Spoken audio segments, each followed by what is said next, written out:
ಒಂದು ನಿಮಿಷ ಅದು ಇದಿತ್ತಲ್ಲ ಪೂರ್ತಿ ಕಲಿಸ್ ಐತೆ ಸರ್. 17-18 ಸ್ಟೇ ತಂದಾಗ ಪೂರ್ತಿ ಕಲಿಸ್ ಆಯ್ತು. 2 ತಿಂಗಳಿಗೆ ಸರ್ ಇವ್ರು ಈ ಸತ್ತು ಅದು ಮನೆಗೆಲ್ಲ ಲೈಸೆನ್ಸ್ ಎಲ್ಲ ಕೊಟ್ಟರು ಸರ್. ಇವರೇ ಸರ್ ಕರ್ತಾರೆ.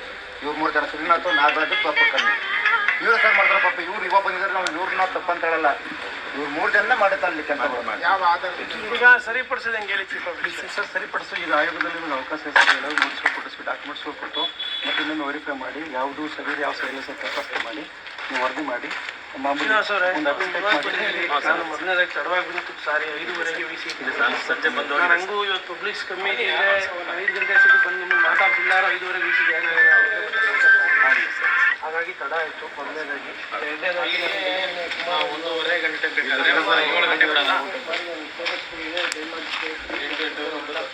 ಸರಿ ಒಂದು 8 ಗಂಟೆಗೆ ಒಂದು 8:30 ಸರಿ ಬಂದಿದ್ದಾರೆ. ಇವ್ರು ಬಂದಾಗೆಲ್ಲ ನಾನು ತಹಶೀಲ್ದಾರ್ಗೆ ಇವರಿಗೆ ಪ್ರಾಮಾಣಿಕ ಪ್ರಯತ್ನ ಮಾಡಿದ್ದೀನಿ. ನಾನು ಸೂಪರ್ವೈಸಿಂಗ್ ಆಫೀಸರ್ ಆಗಿರೋದ್ರಿಂದ ತಳಮಟ್ಟದಲ್ಲಿ ಇಲ್ಲಿ ಕೂಗಾಳ್ತಲ್ಲಿ ಇರೋ ಪ್ರದೇಶಗಳವೆಲ್ಲ ಇವ್ರು ಹೋಗಿ ಜವಾಬ್ದಾರಿ ತಗೋಬೇಕು ನೋಡ್ಕೊಂಡು. ನಾನು ಏನು ಹೇಳ್ತಾ ಇದ್ದೇವೆ ಬಂದಾಗೆಲ್ಲ 14 ಸೀಟು ಆಯೋಗ ಆದೇಶ ಮಾಡಿದೆ. 14 ಬಹುಶಃ ಮನೆ ಕಟ್ಟಿರೋದಂತೂ ಬಿಡ್ಸೋಕೆ ಬೇರೆ ಪ್ರೊಸೆಸ್ ತೊಗೊಳುತ್ತೆ. ಇದು ಕುಲ್ಲ ಇರೋದಂತೂ ಸುಲಭವಾಗಿ ಮಾಡಿಸ್ಬೋದಲ್ಲ ಅಂದ್ಬಿಟ್ಟು ಕುಲ್ಲ ಎಷ್ಟಿದೆ ಅದಕ್ಕೆ ಏನಾರು ಹಕ್ಕು ಕ್ರಿಯೇಟ್ ಆಗಿಬಿಟ್ಟಿದ್ರೆ ಯಾರು ಹಕ್ಕು ಕ್ರಿಯೇಟ್ ಮಾಡ್ಕೊಟ್ಟಾನೆ ಹೆಂಗೆ ಮಾಡ್ಕೊಟ್ಟೆ ಇದೆಲ್ಲ ವರದಿ ಮಾಡಿ ಕೊಡಿ ಅಂತ ಹೇಳ್ತಾರೆ. ಅದಾಯಿತು.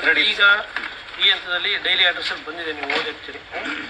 The case of the petitioners ಮೇಲ್ಮನವಿದಾರರು ಅಲ್ಲಿರೋರು ಇಷ್ಟು plans are to be allotted in favour of the third parties by virtue of the impugned order but annexure T ಇಂದ ಆಯೋಗ ಮಾಡಿದ ಆದೇಶ. ಅನೆಕ್ಷರ್ ಟಿ ಮಾಡಿ ಈಗ ಯಾರು ಹೊಸದಾಗಿ ಜಮೀನು ಕೇಳ್ತಾ ಇದ್ದಾರೆ ಅದು ನಮಗೆ ಸೇರಿದ್ದು ಅಂತ ಹೇಳ್ತಾ ಇದ್ದಾರೆ. Same properties being allotted in favour of the third parties. ಅದನ್ನು ಈಗ ಆಲ್ರೆಡಿ ಬೇರೆಯವ್ರಿಗೆ ಖಾತೆ ಮಾಡಿಕೊಟ್ಟಿದ್ದಾರೆ. ಫಾರ್ ದಿ ದಟ್ ರೀಸನ್ ಈಗ ಆಲ್ರೆಡಿ ಬೇರೆಯವ್ರಿಗೆ ಖಾತೆ ಆಗಿರೋದ್ರಿಂದ the parties are directed to maintain status quo with record to the property concern till the next date of hearing. ಮುಂದಿನ ವಿಚಾರಣೆಗಳು ಈಗ ಏನಿದೆ ಅದನ್ನು ಕಾಪಾಡ್ಕೊಳ್ಳಿ ಅಂತ ಹೇಳಿದ್ದಾರೆ. ಈ ಹಂತದಲ್ಲಿ ನಾವು ನ್ಯಾಯಾಲಯ ನಾವು ಇದು ಮಾಡಲಿಕ್ಕಾಗೋದಿಲ್ಲ. ಇವರು ಮೂಲ ಪ್ರಶ್ನೆ ಬರ್ತಾ ಇರೋದು ಮೂಲ 80ನೇ ಇಸ್ವಿಯಿಂದ ಈ ಸಮಸ್ಯೆ ಆರಂಭ ಆಗಿದೆ. ಏನು ಈ ಜಮೀನನ್ನು ಭೂಸ್ವಾಧೀನ ಆಗಿರೋದು ನಿಜ, ಪರಿಹಾರ ಪಾವತಿ ಆಗಿಲ್ಲ ಅಲ್ಲ, ಅದೊಂಚೂರು ಕನ್ಫ್ಯೂಷನ್ ಹೇಳ್ತೀನಿ ಸರ್.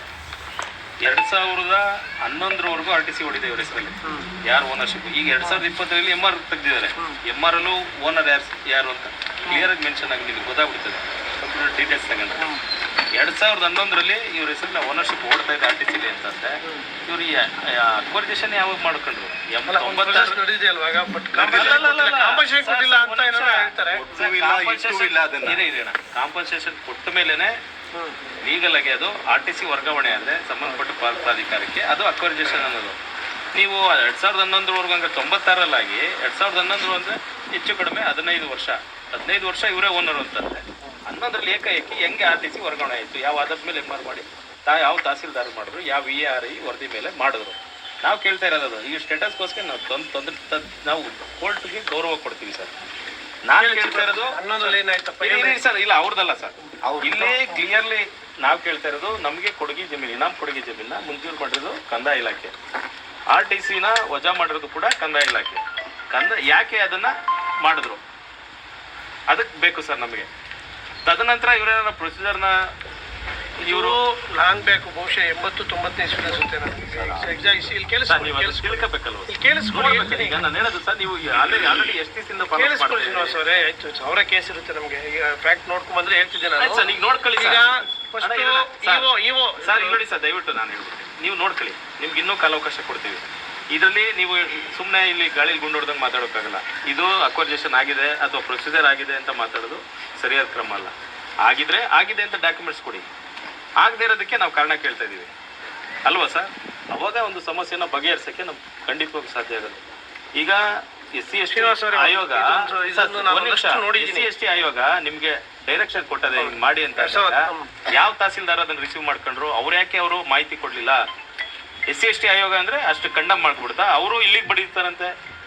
ಏನಕ್ಕೆ ಬರೀತಾರೆ? ಅವ್ರಿಗೆ ಪುರಸಭೆಗೆ ಬರೀತಾರಂತೆ.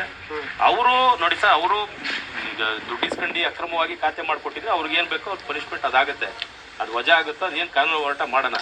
ಆದರೆ ನೀವು ಅವರು ಖಾತೆ ಮಾಡಿಕೊಟ್ರು ಅಂದ್ಬಿಟ್ಟು ನೀವು RTCನ ವಜಾ ಅಲ್ಲಿ 2011ಕ್ಕೆ ನಿಲ್ಲಿಸ್ಬಿಡ್ತೀರಿ ಅಂತಂದರೆ ನಿಮ್ದು ಎಷ್ಟು ಇದಿದೆ?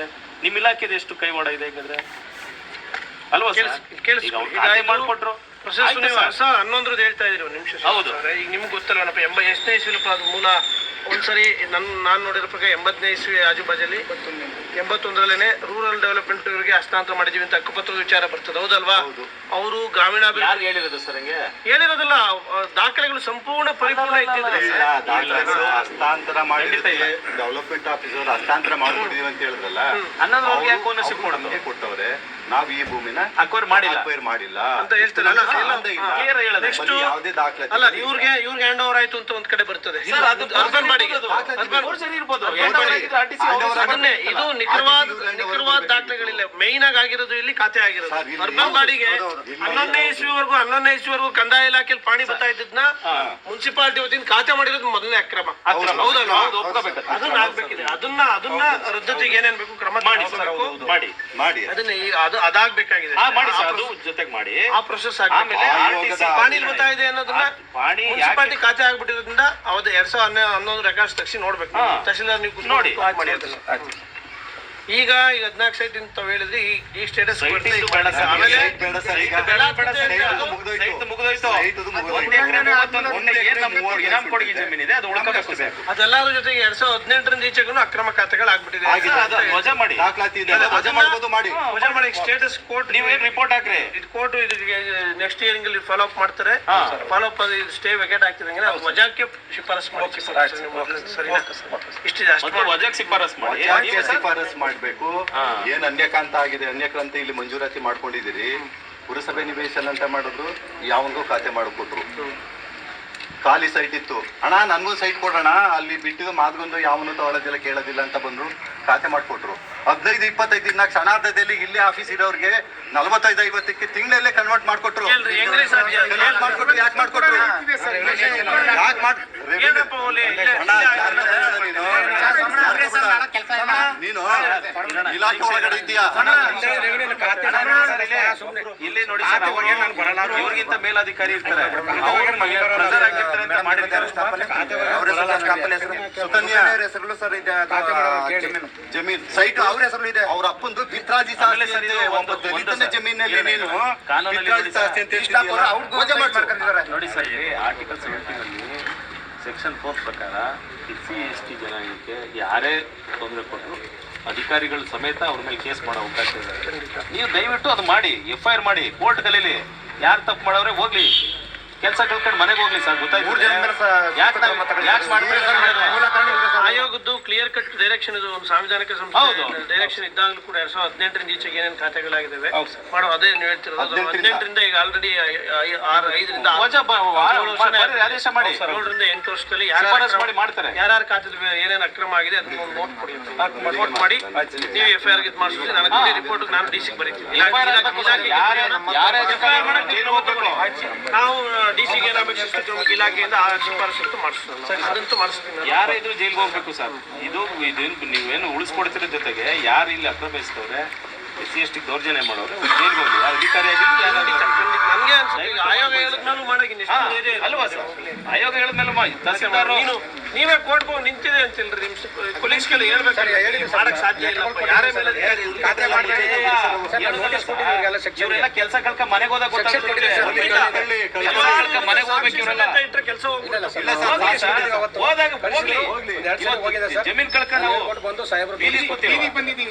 ಬೀದಿಲಿ ನಾವು ಮನೆ ಕಟ್ಕೊಂಡು ಜೀವನ ಮಾಡ್ತಿದ್ದೀವಿ, ಬೀದಿಲಿ ಕೂತ್ಕೊಳ್ಳಿ ಅವರು ಒಂದಿನ. ಅವಾಗಲೇ ಗೊತ್ತಾಗದ, ನಾಳೆ ಮುಂದೆ ಬರೋ ಅಧಿಕಾರಿಗಳು ಎಚ್ಚರಿಕೆ ವಹಿಸ್ತಾರೆ ಸರ್.